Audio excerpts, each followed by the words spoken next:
Hello dear student, आप देख रहे हैं मेरे चैनल होम केमिस्ट्री क्लासेस पर। आपका स्वागत है। आज बात करने वाले हैं बायोकेमिस्ट्री का, जो कि लेक्चर नंबर 6 के बारे में बात करेंगे, जिस पर बात करेंगे प्रोटीन और प्रोटीन के साथ साथ जो एमिनो एसिड होता है जिससे प्रोटीन बनता है उनके बारे में बात करते हैं।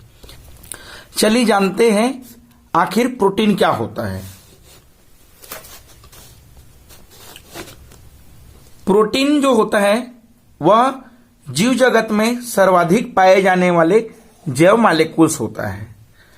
जो प्रोटीन होता है यह शरीर के प्रत्येक भाग में पाया जाता है और उसके साथ साथ प्रोटीन जो कि जीवन का मूलभूत संरचना व क्रियात्मक आधार बनते हैं, क्योंकि जो प्रोटीन होता है वह एमिनो एसिड से बनता है।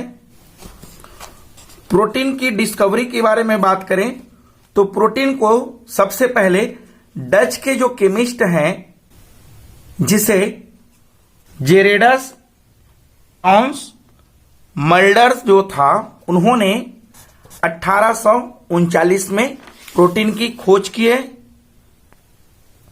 प्रोटीन की अगर डेफिनेशन की बात किया जाए तो प्रोटीन को इस तरह से एक्सप्लेन किया जा सकता है।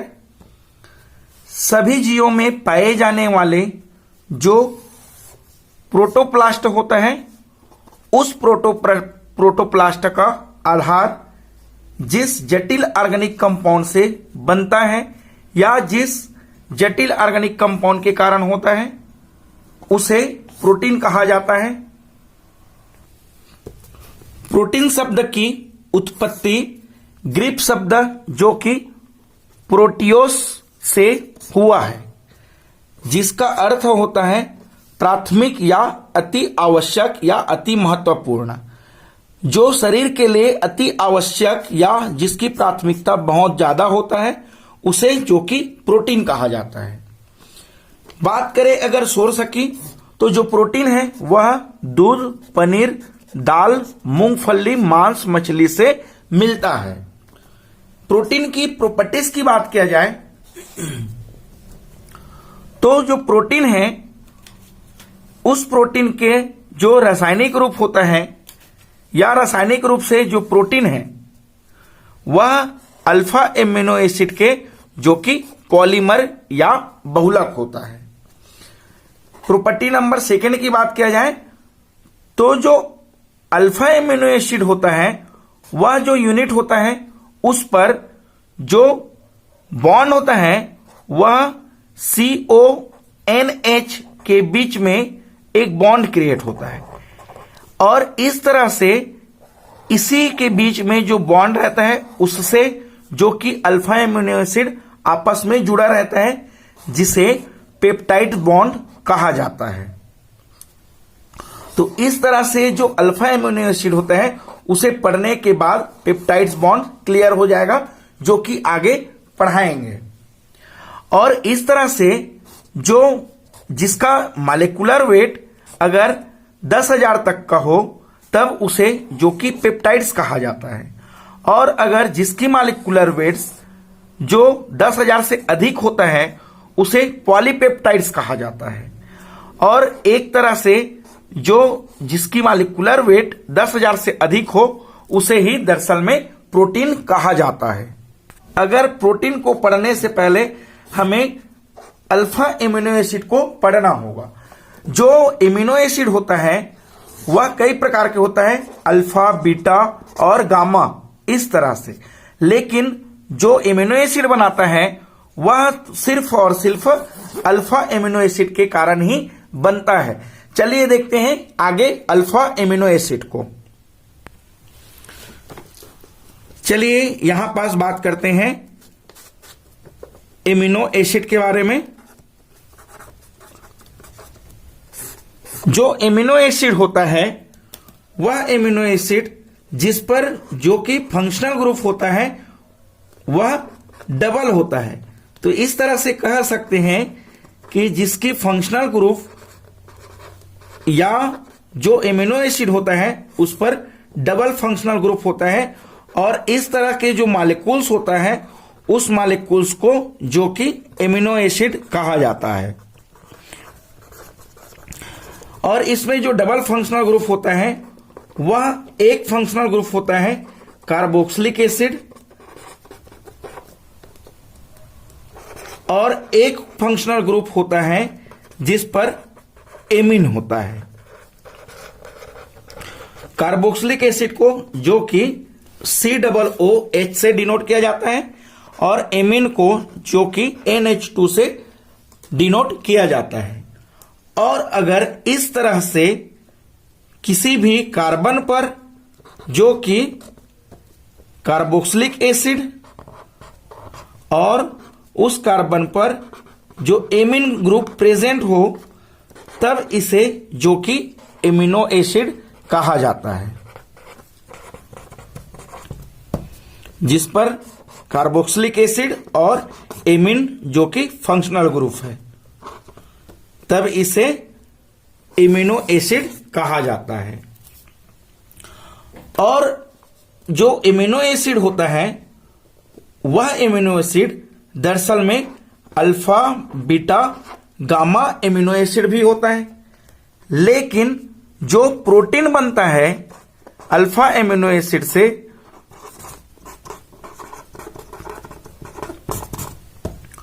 तो उस एमिनो एसिड में दरअसल में इस तरह से अल्फा एमिनो एसिड ही जो कि प्रोटीन का निर्माण करता है। तो इस तरह से जो अल्फा एमिनो एसिड इसे एक्सप्लेनेशन इस तरह से दिया जा सकता है, यहां पास जो कि कार्बोक्सिलिक समूह है और इस कार्बोक्सिलिक समूह के बाद जो कार्बन है वह जो कि अल्फा कार्बन है और इस अल्फा कार्बन में जो कि एमीन ग्रुप जुड़ा हुआ है, इस वजह से इस कंपाउंड को अल्फा एमिनो एसिड कहा जाता है।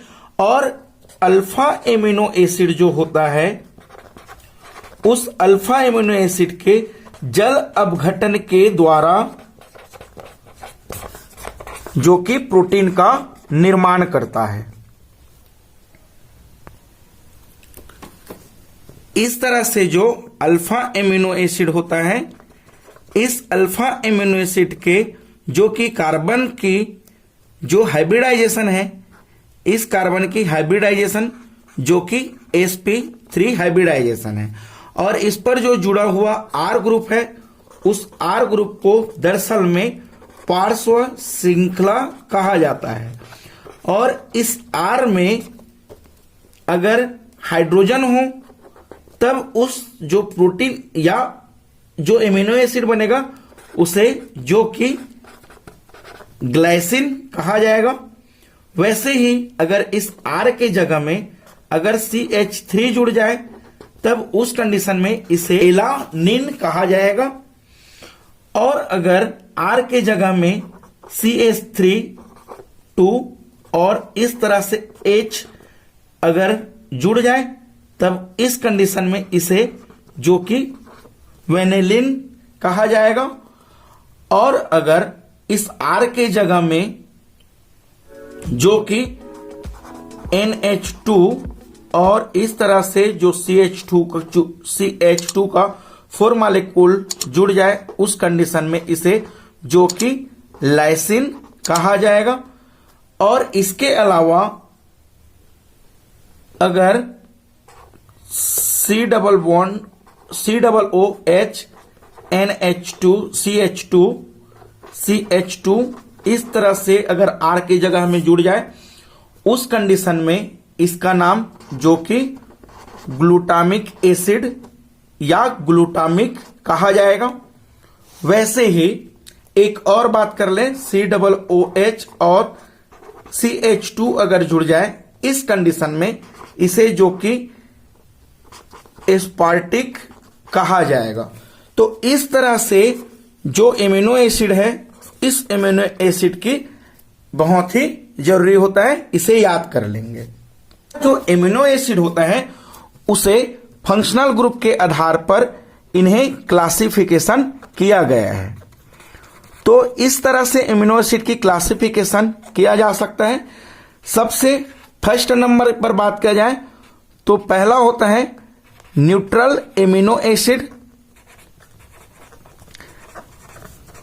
या neutral alpha amino acid.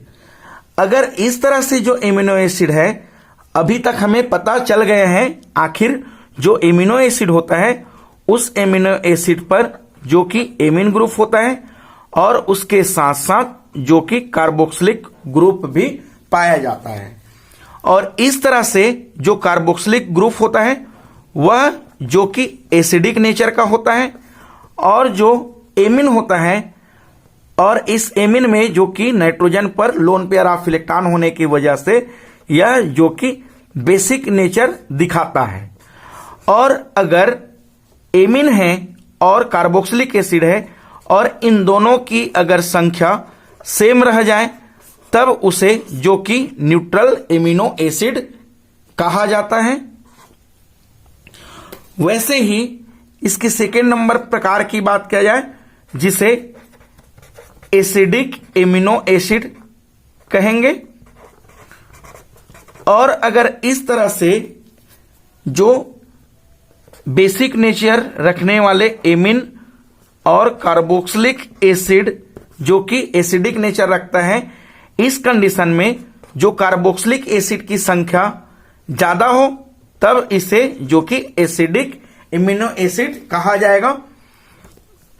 Acidic amino acid की एग्जाम्पल की बात किया जाए जिस पर कार्बोक्सिलिक समूह अधिक हो, तो इस तरह से जो यहां पास एस्पारिक या एस्पार्टिक लिखा गया है, यह एस्पार्टिक जो एमिनो एसिड है यह जो कि एसिडिक एमिनो एसिड कहलाएगा।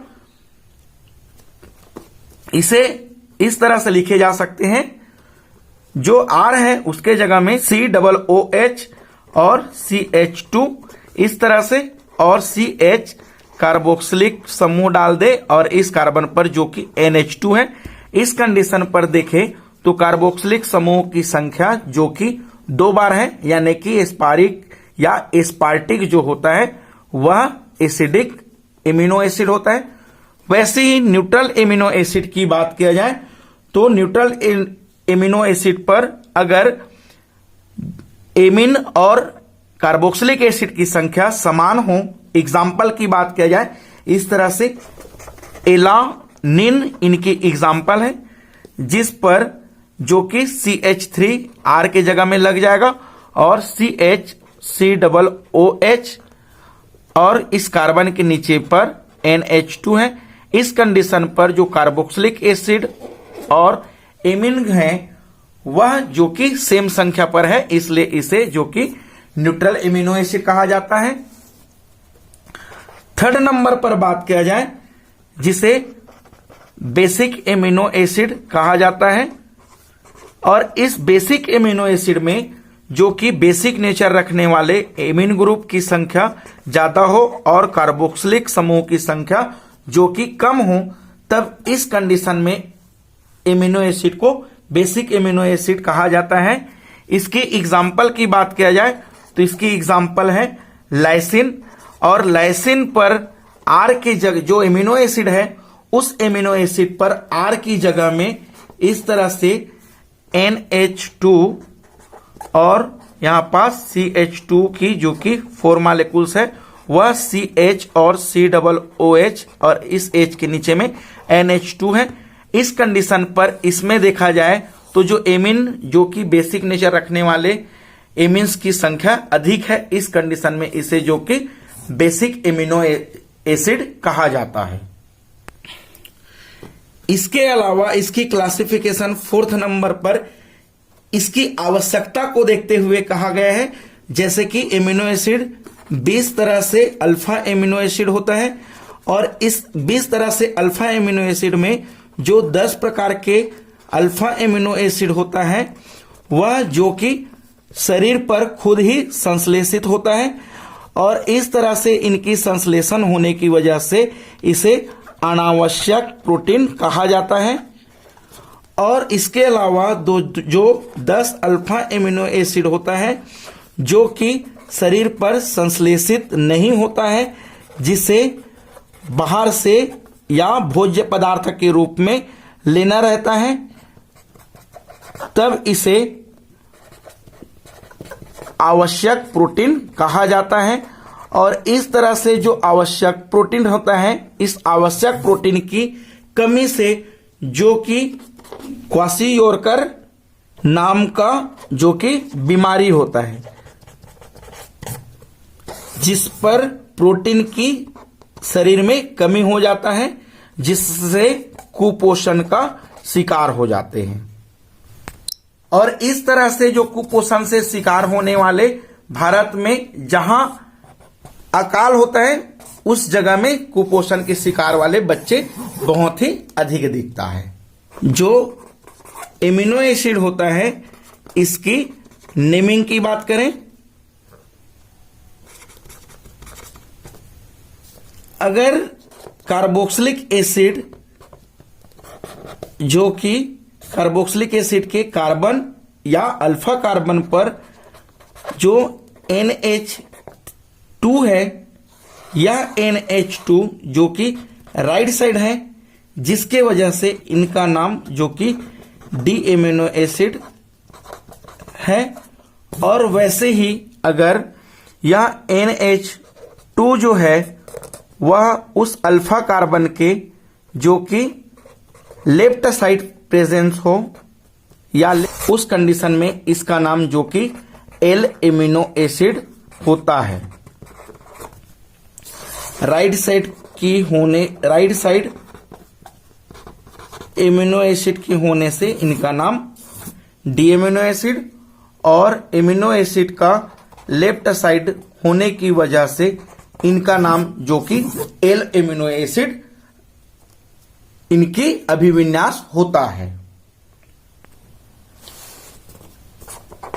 अगर अल्फा एमिनो एसिड या एमिनो एसिड होता है, उसकी प्रॉपर्टीज की बात किया जाए तो सबसे पहले इनकी जो प्रॉपर्टी होता है, तो जो एमिनो एसिड होता है वह वाटर में जो कि सॉल्युबल होता है।